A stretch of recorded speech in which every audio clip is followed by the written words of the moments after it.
Hey guys, welcome to Brian's Train Room. On this channel, I like to talk about rare, unusual, oddball Lionel trains, and it's a lot of fun. There are certainly times though that the rare, unusual, and oddball trains tend to have some pretty significant value. And so because of that, anytime you have anything that sort of becomes valuable, there's opportunity for people to take advantage of that. So one of the things that we're going to do on this channel as well is I'm going to dive into a couple of those little things that you can do to protect yourself. You have hard-earned money, and I want to make sure that if you're going to invest it in some of these collectible Lionel trains, that you're getting what you pay for. So as part of this series, we're going to dive into a couple of different items that unfortunately have been reproduced or have some fakes out there. And the goal of it is to at least show some of that to you so that you're aware and then hopefully keep you from making a costly mistake. It's part of the learning process, but hey, who wants to go through it if you don't have to, okay? Today, we're talking about Jersey Centrals. Not the Jersey Central engine, that's for another time. And there's plenty of good videos out there. What's not out there is when we talk about the box. Did you know that the box of the Jersey Central is actually tougher to find than an actual Jersey Central? Therefore, they typically have a lot of value. One of these is real. One of them is not. We're going to show you why and exactly what to look for coming up. Lionel Express, all aboard. The Lionel Jersey Central FM, a beautiful post-war dual-motored engine made in 1956. It is a collector favorite with its striking blue and orange paint scheme. This one-year-only engine was available in catalog set 2270W, uncataloged set 808, as well as for separate sale. The engine was shown in the 1956 catalog and shown as available separately for $39.95. For a collector, having an original Lionel 2341 Jersey Central FM is great, but having one with its original box is even better. While the 2341 is tough to find, the box is certainly even tougher. That makes an original box for this engine valuable. Because of that, the opportunity for nefarious individuals looking to take advantage of the collectors wanting that exclusive box for their engine does exist.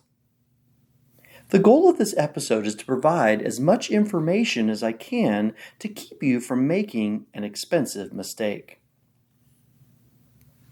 Shown are 3 Jersey Central boxes.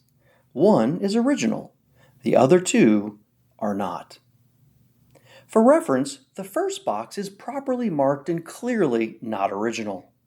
This is actually nothing wrong with this box since it is intended to be used for storage and protection of your engine and is not intended to defraud anyone and was purchased for around $10.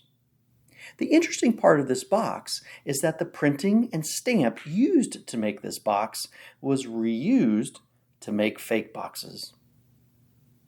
The box shown is an original. It has the correct printing, color, and feel of a box made over 60 years ago. This is the box collectors want paired with their original Jersey Central. This is a fake box. When shown by itself, the aspects of the box are not immediately evident, but I plan on showing you what to look for so you can make an informed decision about whether or not to part with your hard-earned money. The first thing to look for is the color of the box and cardboard. Notice the color of the original is more natural. The fake has a grainier look and more kind of coffee colored since being exposed to a coloring agent. Notice that the ribbing of the cardboard shows on both boxes, so it's actually not a good indicator of age. Another key feature to evaluate is the position of the manufacturer's certificate and box number. The reproduction and fake boxes have this information located slightly higher than the original. If you see a box for sale in person, the 2341-15 box number for an original should be exactly 5 inches from the bottom of the box. The fake is at the 6-inch mark. If you don't have a tape measure, Did you know that the base of a 395, 394, or 494 tower is exactly 5 inches long? Find the one, and if it lines up with the number or the box number, that's a good sign. If it doesn't, walk away. Another feature to evaluate is the font and spacing of the lettering, specifically the percent sign, the ones, and the 5 of the box number. The original percent sign is as tall as the 100 and lines up with the bottom of the numbers. The ones on the originals are slightly different from each other, and the fake, they're exactly the same. Lastly, the hook of the number 5 is thinner and more uniform. The fake has a bulky look to it. The seam tape can also be a clue to its originality. Original tape has a grainy texture. Most of the fake boxes have the newer reinforced tape with the X pattern fibers. So when checking your box, it must have the following. If any of these features feel off, I would be highly suspicious of the box you're examining. 1. The 2341-15 box number is exactly 5 inches from the bottom of the box. 2. The color of the box matches other post-war boxes of that vintage.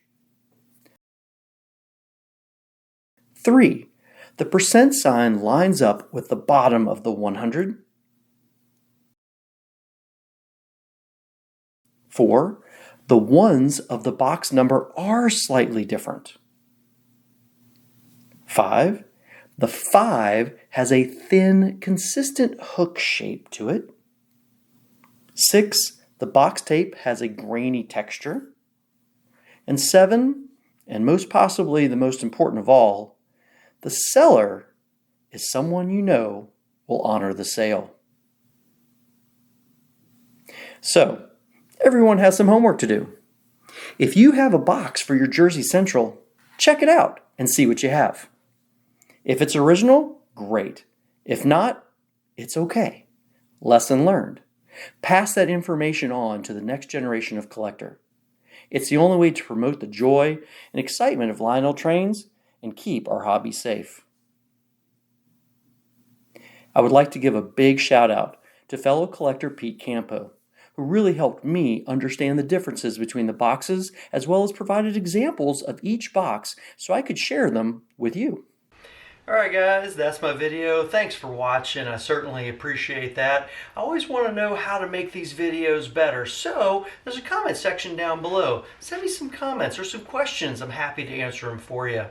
Now, I don't do this alone. So I do have a number of fellow collectors and operators who have opened their collections up and shared pieces that I can share with you guys. And that's at the very end. So, thanks a lot. Again, thanks for joining me on Brian's Train Room. Look at her streak along the rails. It's a Lionel.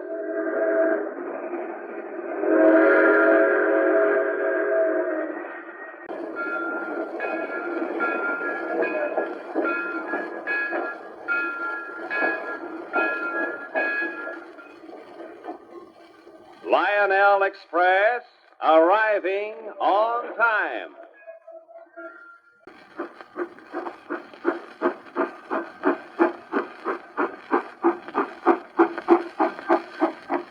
Here's realism. Lionel's smoke-puffing locos.